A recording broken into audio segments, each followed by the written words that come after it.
Bienvenidos y bienvenidas a este episodio de Ecos de la Tierra. En este podcast hablaremos de un tema que nos toca a todos, la biodiversidad de México. Como sabemos, nuestro país es considerado mega diverso, porque en él habitan más del 10% de las especies conocidas en el mundo.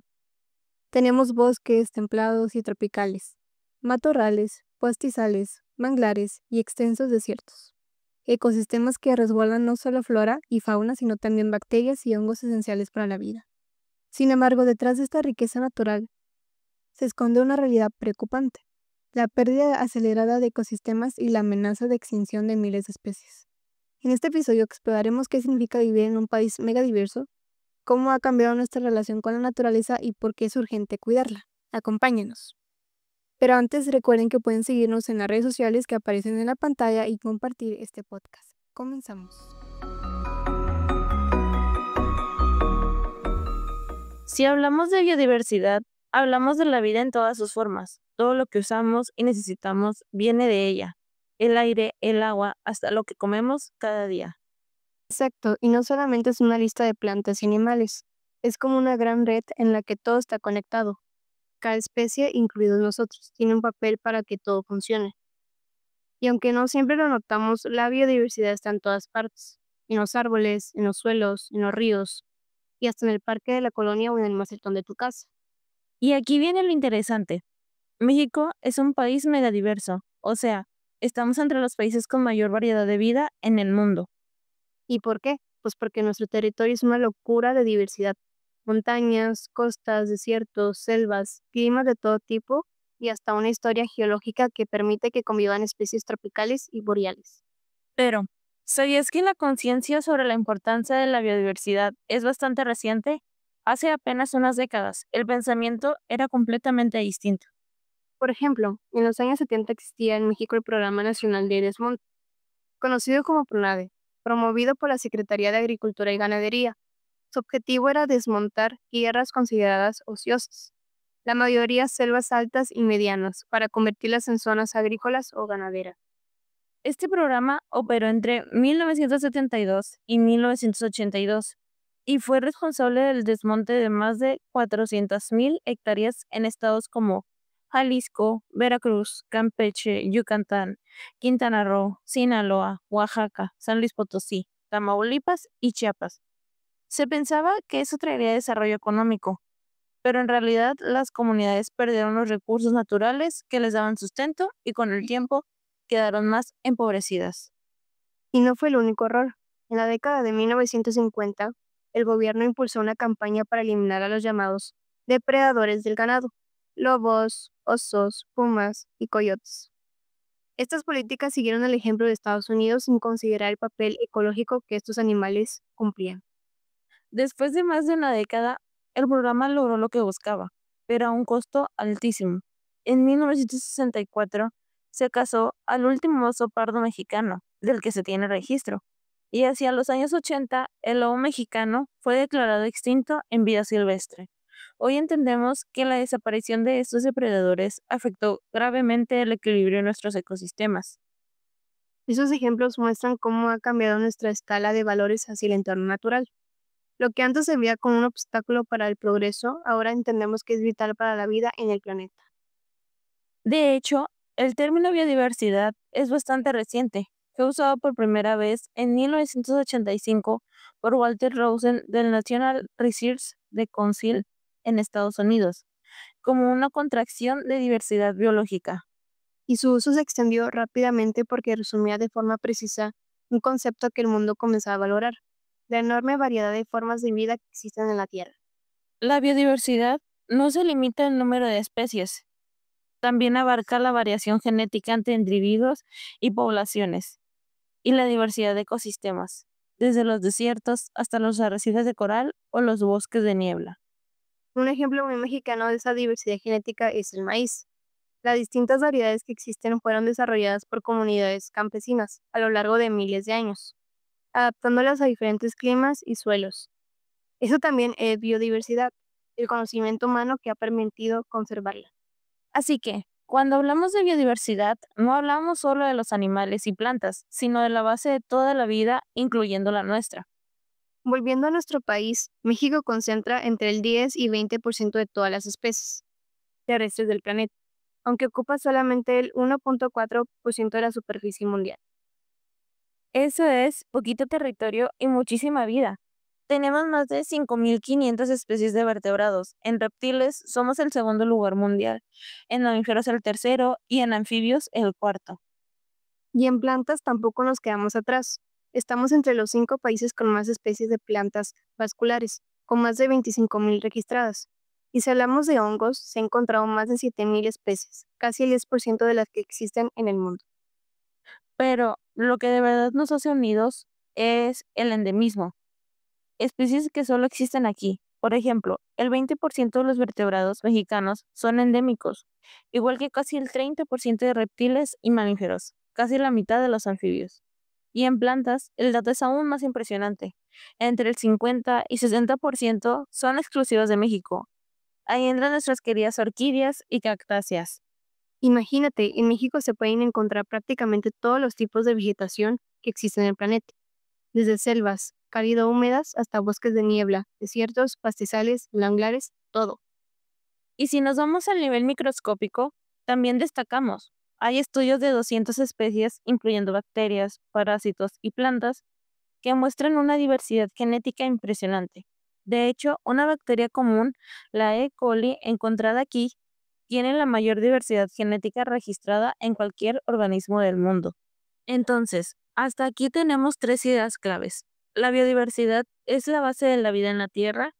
México es un país megadiverso con miles de especies de plantas, animales y hongos, y nuestra conciencia ambiental ha cambiado. Ahora sabemos que debemos proteger esta riqueza. Y justo con esta riqueza tan impresionante, nos toca hablar de lo que viene, las amenazas que enfrenta nuestra biodiversidad y qué pasa con las especies que hoy están en peligro.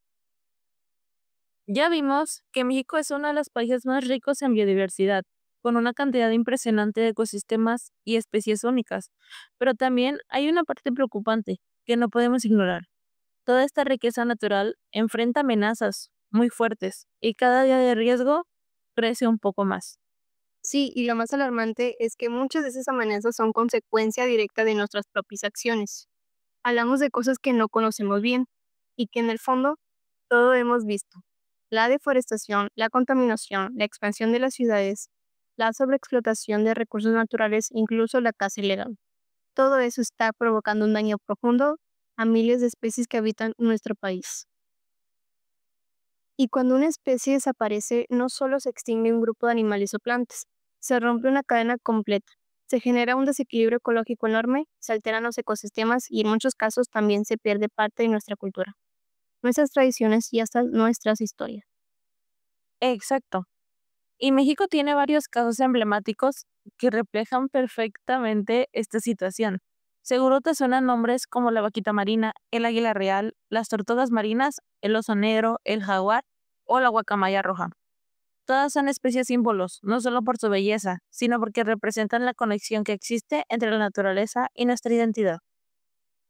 Uno de los ejemplos más dramáticos es el de la vaquita marina. Es el mamífero marino más amenazado del planeta y tristemente hoy quedan menos de 20 ejemplares en libertad en el Alto Golfo de California.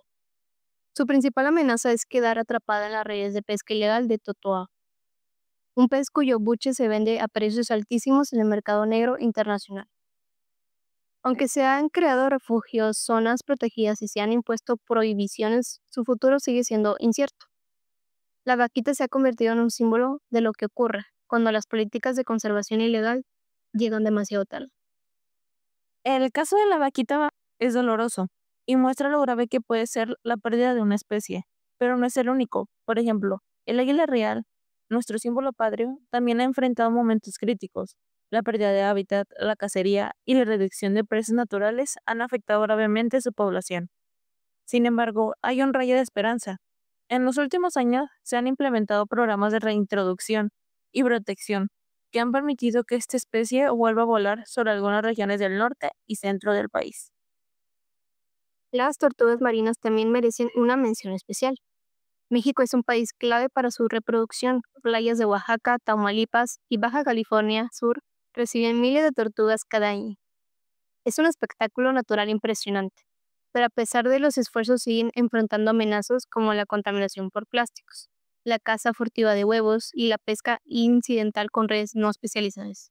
Muchas mueren atrapadas antes de siquiera alcanzar la madurez. Y si miramos hacia el norte, encontraremos al oso negro, una especie que cada vez es más común ver en zonas urbanas buscando alimentos en basureros o casas.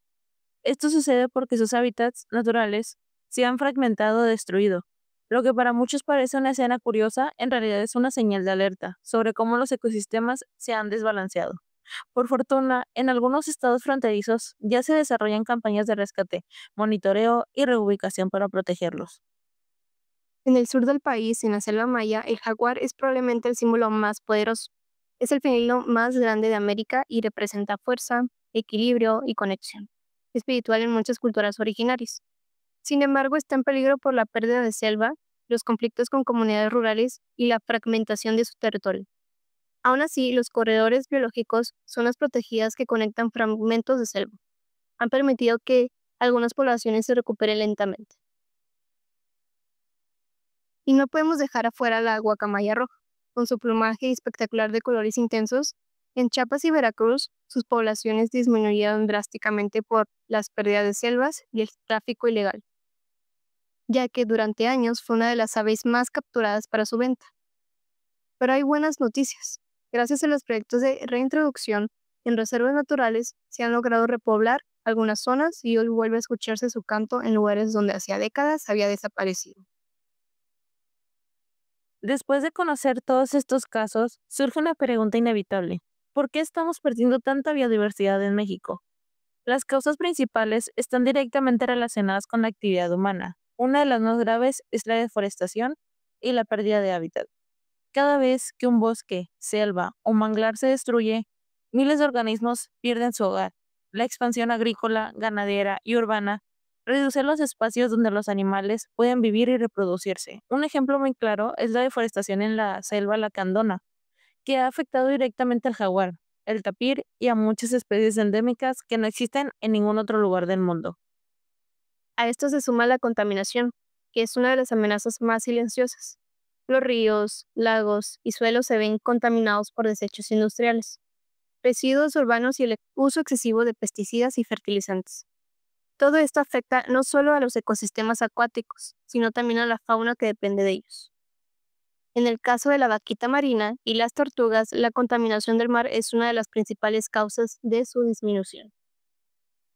Y no podemos olvidar la sobreexplotación. La caza, la pesca y el tráfico ilegal han reducido especies. El comercio de fauna silvestre, ya sea por sus pieles, sus partes o simplemente por mantenerlas como mascotas exóticas, sigue siendo un problema enorme. Además, hay otros factores igual de preocupantes: la introducción de especies invasoras que alteran los ecosistemas y la fragmentación causadas por carreteras y desarrollos urbanos. Por supuesto, los efectos de cambio climático que modifican las temperaturas, los patrones de lluvia y los ciclos naturales de reproducción. Todos estos factores se entrelazan y aumentan la vulnerabilidad de la biodiversidad mexicana. Por eso, hoy más que nunca se vuelve urgente impulsar estrategias de conservación reales, sostenibles y con participación de las comunidades. No basta con proteger un área, se necesita educación ambiental, conciencia social y una visión a largo plazo. En resumen, la pérdida de la biodiversidad no es un problema aislado ni algo lejano, es un reflejo de cómo nuestras decisiones diarias, lo que consumimos hasta cómo gestionamos los recursos, impactan directamente la vida en el planeta.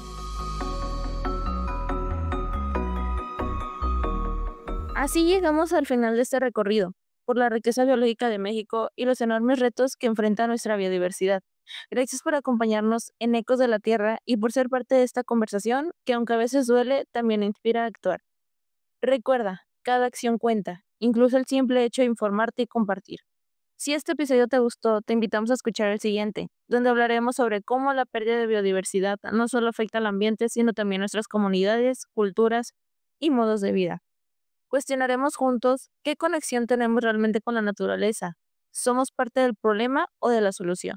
Y antes de irnos, no olvides seguirnos en nuestras redes sociales, compartir este episodio y unirte a esta comunidad que busca generar conciencia y cambio. Hasta pronto, y que la Tierra siga resonando en todos nosotros.